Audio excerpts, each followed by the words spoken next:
ఇరసమండ గ్రామంలో నిన్న జరిగినటువంటి ఇన్సిడెంట్ కారణంగా గ్రామస్తులంతా కూడా బిక్కుబిక్కుమంటూ వాళ్ళ సామాన్లు ఇంటినంతా వదిలేసి పునరావాస కేంద్రాలకు వచ్చారు. ప్రస్తుతం లక్కవరంలో పునరావాస కేంద్రం ఏర్పాటు చేశారు. ఒకసారి చూడవచ్చు సిచ్యువేషన్ ఎంత దారుణంగా ఉందో. ఎవరికి వాళ్ళు వాళ్ళ చేతికి అంటే అందుబాటులో ఉన్న వస్తువులను తీసుకొచ్చేసి ఒక దుప్పటి చాప పట్టుకుని వాళ్ళంతా కూడా పునరావాస కేంద్రం పిల్లలతో వచ్చినటువంటి పరిస్థితి. నిన్నటి నుంచి కూడా బిక్కుబిక్కుమంటూ ఈ పునరావాస కేంద్రంలోనే వాళ్ళంతా తలదాచుకుంటున్నారు. చూడవచ్చు వాళ్ళ చేతుల్లో కొంతమంది చేతి చాపలు, అదేవిధంగా పిల్లలు యూనిఫామ్ నిన్న స్కూల్ నుంచి వాళ్ళు నిన్న మధ్యాహ్నం ఇన్సిడెంట్ జరిగిన తర్వాత స్కూల్ అంతా కూడా క్లోజ్ చేసేసి పిల్లలంతా కూడా యూనిఫామ్ మీదే ఉన్నారు. వాళ్ళంతా యూనిఫామ్ మీదే నిన్నటి నుంచి ఉన్నారు.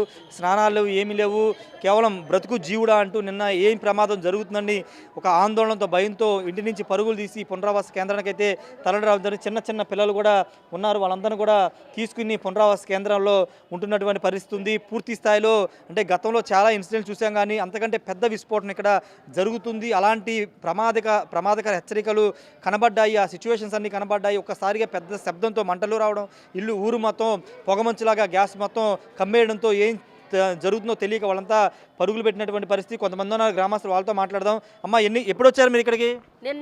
నిన్న 1 గంటకి సుమారులో నుండి వచ్చామండి. అసలు ఎవరిని పిల్లల్ని వదిలిపెట్టేసిండి, ఒకళ్ళకొకళ్ళకి సంబంధాలు లేకోకండి వచ్చామండి. అసలు ఏమైపోయారో పిల్లలు తర్వాత నెతుక్కున్నా కానీ దొరకలేదండి ఆ పిల్లలు. ఆ పిల్లలు అయిగోండి చిన్న చిన్న పిల్లలండి అరుగోండి. అసలు చీకటి కమ్మేసి ఎరిగిండి మంటలో ఏకంగా వచ్చేస్తుంటే కంగారు అయిపోయింది. ఒకరికొకరు సంబంధాలు ఎలా వచ్చినాయండి? భారీ శబ్దాలు వచ్చినాయి. శబ్దాలు అన్ని పెద్ద ఊరండి ఏకంగాని ఊరు వచ్చేసిందండి ఏకంగానే. ఇంకా ఎవరికి కంగారులు అయిపోయింది. పేనాలు వదిలిపెట్టేసి తరణలు కూడా అయిపోయామండి. అంత కంగారు అయిపోయామండి బాబా. మరి ఇంకేం చేయమండి అనేక ఇక్కడికి చేరామండి అందరము కలిసిండి. మరి ఇంక ఆ పిల్లలు ఉండి ఎప్పుడు నెత్తుకున్నామండి. ఆ పిల్లల్ని అందరినీ నెత్తుకినండి. ఇగోండి బట్ట పాత్ర ఇవన్నీ కూడా అసలు ఏ బట్ట తెచ్చుకున్నావో కూడా తెలియదండి. ఇగోండి బాబా ఎలా వచ్చామో కూడా కట్టి బట్టలతో వచ్చేసామండి. కానీ ఎలా వచ్చేసామో మాకే తెలియదండి కదండి బాబా. ఇప్పుడు ఏం చెప్తున్నారు అధికారులు? ఏం చెప్తున్నారు? ఎప్పటిలోపు అది తగ్గిద్దని చెప్తున్నారు ఏమన్నా? ఏమోండి మరి ఏమని చెప్తున్నారండి. మరి తగ్గుతుంది, మీరు రావద్దు, ఎక్కడున్న వాళ్ళు అక్కడే రమ్మండి అని కూడా చెప్తున్నారు. అంతే అండి. గతంలో ఏమైనా చూసావమ్మా? నువ్వు చాలా పెద్దదానిలా కనబడుతున్నావు. ఇలాంటిది ఏమైనా జరిగింది గతంలో మీ ఊళ్ళో? అసలు ఏమి జరగలేదు. అసలు ఇప్పుడు కూడా ఇలాంటి జరగలేదండి. మాకు అందుకనే కంగారు వచ్చేస్తుందండి. అస్సలు చూడలేదండి బాబు. మా గ్రామం అంతా కూడా అసలు ఏది జరగలేదు. మా ప్రెసిడెంట్లు నెంబర్లు అందరూ కూడా బాగానే చూసుకొచ్చారండి. ఎప్పుడు జరగలేదండి. అసలు జరిగితే మేము కంగారు పడతామేంటండి, ధైర్యంలోనే ఉంటాం కదండి. అసలు ఏనాడు జరగలేదండి. ఇదే తొలిసారండి మాకు. మీకు ఎప్పుడు సమాచారం వచ్చింది? మీరు కూడా కట్టుబాట్లతో వచ్చేసారు ఇక్కడికి? కట్టుబాట్లతో వచ్చేసాం సార్. అలాగా స్కూల్ పిల్లలు కూడా భోజనం కంచం కాడి నుంచి లేపేశారు సార్. కంచం కాడి నుంచి లేపేసి ఎవరికాలే వెళ్ళిపోమన్నారు సార్. వెళ్ళిపోమంటే సార్ ఆ పిల్లల్ని స్కూల్ బట్టలు కొడుతుంది సార్. మొత్తం అందరూ పిల్లల్ని పంపించేసేసి ఎవరికాలే వెళ్ళిపోయారు సార్. వెళ్ళిపోతేనేమో ఇంకా దాని గురించి సార్ ఇంకా పిల్లలు ఎలాగొచ్చారో కూడా తెలియదు సార్. మేము కట్టుకుని బట్టలతో ఎక్కడో ఉన్నాం కూడా గబగబా వచ్చేయండి అనేసి ఇంకా వచ్చామన్నారు సార్. ఇప్పుడు ఏం చెప్తున్నారమ్మా? అంటే ఏమన్నా తగ్గిద్దని చెప్తున్నారా? ఎలాంటిది ఏమన్నా మీ గ్రామంలో గతంలో చూసారు? అసలు ఎప్పుడు చూడలేదు సార్, ఎప్పుడు చూడలేదు. అలాంటిది ఎప్పుడు జరగలేదు కూడా. నేను జరగలేదు అలాంటిది ఇప్పుడు జరిగిందండి. అది ఎప్పుడు తప్పమని పేలిపోయి భూమి కూడా అదిరిపోయినట్టుగా వచ్చిందండి. భూమి అదిరిపోయినట్టు వచ్చేసి పెద్ద పెద్ద మంటలు వచ్చేసి పొగలు వచ్చేసండి.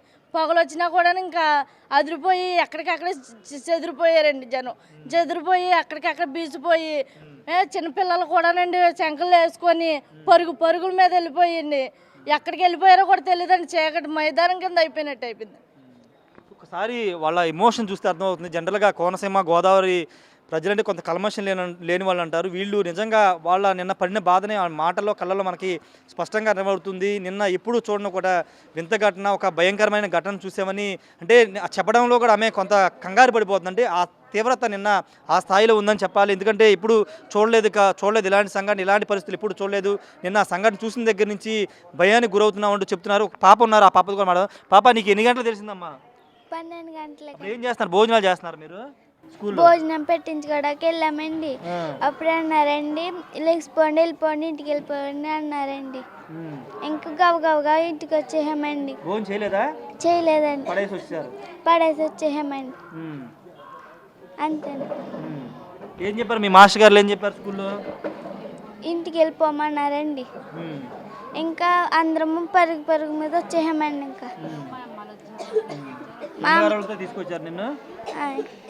మా అమ్మాలు వచ్చారు రోడ్డు మాకు తీసుకెళ్తాక. అమ్మ ఇంకోటి ఏమన్నా మీ పిల్లలకి ఏమన్నా నిన్న నుంచి గ్యాస్ అంతా బయటకు వస్తుంది, పొగలు వస్తున్నాయి కదా, ఏమన్నా ఆరోగ్య సమస్యలు ఏమైనా ఉన్నాయా? దగ్గు రావడం కానీ ఏమన్నా?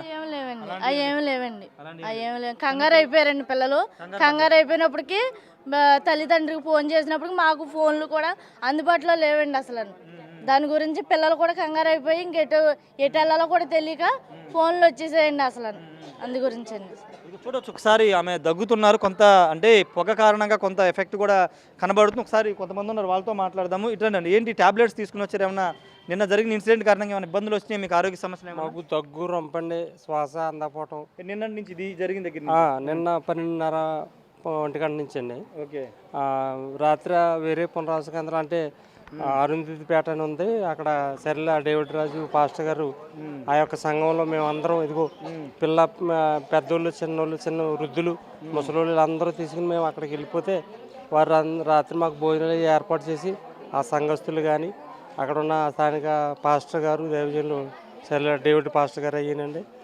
అందరికీ జ్వరాలు, రొంపలు, దగ్గు, కళ్ళు మంటలు, ఏమండి ఊపిరి అందకపోవటం, ఇలాగా చాలా నిన్న నుంచి నుంచే ఏమండి పిల్లలు ఇక్కడ టాబ్లెట్లు తీసుకోవడం జరిగిందండి. ఇప్పుడు ఇక్కడ పునరావాస కేంద్రానికి ఇక్కడికి వచ్చి అధికారులందరూ మాకు స్థానికంలో ఉన్న అధికారులందరూ స్పందించి మమ్మల్ని ఇక్కడికి తీసుకొచ్చి ఈరోజు మాకు ఇక్కడ వసతి కల్పించినటువంటి వారికి, బిగ్ టీవీ వారికి ప్రత్యేక నమస్కారం తెలియజేసుకున్నాను. Thank you. ఇది ఒకసారి ట్యాబ్లెట్స్ కూడా డోలో లాంటి ట్యాబ్లెట్స్, అదేవిధంగా ఇతర ట్యాబ్లెట్స్ కూడా తీసుకున్నారు. కొంత శ్వాసకోశ సంబంధించి ఇష్యూస్తో పాటు కళ్ళు మంటలు కూడా వస్తున్నాయి. ఎందుకంటే నిన్న ఉదయం మనం స్పాట్కి వెళ్ళినప్పుడు కూడా అక్కడ ఒక దట్టమైన పొగలాగా పైకి కమ్మేసినటువంటి పరిస్థితి. దాదాపు 20 గంటలుగా ఇది బ్లో అనేది రావడంతో ఈ చుట్టుపక్కల గ్రామాల్లోకి పొగంత రావడంతో దానికి సంబంధించి ఇబ్బందులు కూడా ఎదుర్కొన్నారు. కొంతమంది మహిళలు వాళ్ళు కూడా కట్టుబట్టలతో వచ్చారు. ఒకసారి సార్ చెప్పండి. బ్లోఅవుట్కి మాకు 200 గజాలు ఉంటుంది. మాకు బ్లోఅవుట్కి మేమే దగ్గర అక్కడ గ్రూప్ 200 అంటే 200 గజాలు ఉంటుంది అనమాట బ్లోఅవుట్కి మాకుని. చాలా విపరీతంగా వచ్చేసింది అది. చాలా నిమిషాల మీద లెగ్గొట్టేశారు. స్కూల్లో పిల్లలు కూడా ఇంటికి రావడం లేదు. అక్కడ ఎక్కడెక్కడ రోడ్లు ఆఫ్ చేశారు. చాలా బయటపడుతున్నారు. తర్వాత విపరీతమైన స్మెల్ అండి. స్మెల్ వచ్చేసింది. దగ్గు, రొంపలు అనేక రకాలుగా ఉన్నాయి అక్కడికి. 5 నిమిషాల్లోనండి. 5 నిమిషాల్లో మొత్తం అసలు టైం ఇవ్వలేదు. బట్టలు తీసుకోవడానికి కూడా లేదు. పిల్లలు స్కూల్ బట్టలు అయ్యి వాళ్ళు కూడా ఇంటికి వెళ్ళలేదు. ఎలా జరిగింది? వీళ్ళందరూ కూడా కట్టుబట్టలతో వచ్చేసారండి. ఓకే. ఇది మొత్తం కట్టుబాట్లతో వచ్చామని చెప్తున్నారు. ఇంతకుముందు చూపించినట్లే ఆ పిల్లలంతా కూడా వీళ్ళంతా కూడా గవర్నమెంట్ స్కూల్లో చదివే పిల్లలంతా కూడా చిన్న పిల్లలు వాళ్ళంతా కూడా ఈ స్కూల్ డ్రెస్సుల్లోనే వచ్చారు, అక్కడే ఉన్నారు. ఇంకొక బాధాకర విషయం ఏంటంటే నిన్న మధ్యాహ్న భోజనం చేయడానికి ప్లేట్లు తీసుకుని వెళ్తూ భోజనం పెట్టించుకుందాం అనుకుని వెళ్తున్న సమయంలోనే ఈ ఇన్సిడెంట్ జరగడం, వెంటనే స్కూల్ మాస్టర్లు వాళ్ళంతా కూడా పంపించేయడం, వెంటనే వీళ్ళు ఏం జరుగుతుందో తెలియదు. చిన్నపిల్లలకి ఏం తెలుస్తుంది, పెద్దవాళ్ళకి కంగారు పడిపోయారు. వీళ్ళకి ఏం జరుగుతుందో తెలియక ఇంటికి పరిగెత్తే తల్లిదండ్రులు వీళ్ళందరూ కూడా ఇక్కడ పునరావాస కేంద్రాలకి తీసుకొచ్చి ఇదంతా ఒక పెద్ద ఎగ్జాంపుల్గా చెప్పాలి. నిన్న జరిగిన ఇన్సిడెంట్ తీవ్రత ఏ స్థాయిలో ఉందో, ఇక్కడ ప్రజలు ఏ స్థాయిలో దీనికి భయపడ్డారు, ఎంత ఇబ్బందులకు గురయ్యారో చెప్పడానికి ఈ పిల్లలే ఉదాహరణ చెప్పాలి. చాలామంది ఇబ్బందులు పడుతున్నారు, దగ్గుతున్నారు, కొంత ఇన్ఫెక్షన్ లాంటివి వస్తున్నాయని కూడా చెప్తున్నారు. కొంత ట్యాబ్లెట్స్ కూడా ఇక్కడ ఆరోగ్య కేంద్రానికి సంబంధించి ట్యాబ్లెట్స్ కూడా ఇస్తున్నారని చెప్తున్నారు. కానీ ఇంపాక్ట్ అనేది ప్రజల్లో అంటే ఆరోగ్యపరంగా ఉంది. రెండోది వాళ్ళలో ఒక భయం కనబడుతుంది. నిన్న జరిగిన ఇన్సిడెంట్ ఎప్పుడు చూడాలి, వాళ్ళ గ్రామంలో గతంలో ఎప్పుడు చూడాలి. ఒకవేళ ఇలాంటి విపత్తు గతంలో జరిగితే ఇలాంటి జరిగింది కదా అని అనుకునేవాళ్ళు, కానీ ఇప్పుడు జరగలేదు. ఇంత పెద్ద విపత్తు వచ్చిన సందర్భంలో వాళ్ళు ఒక భయం కనబడుతుంది. ఇప్పటికీ ఆ షాక్ నుండి తేరుకొని సిచ్యువేషన్ అయితే కనబడుతుంది. ప్రస్తుతానికి పునరావాస కేంద్రంలో ఉన్నారు.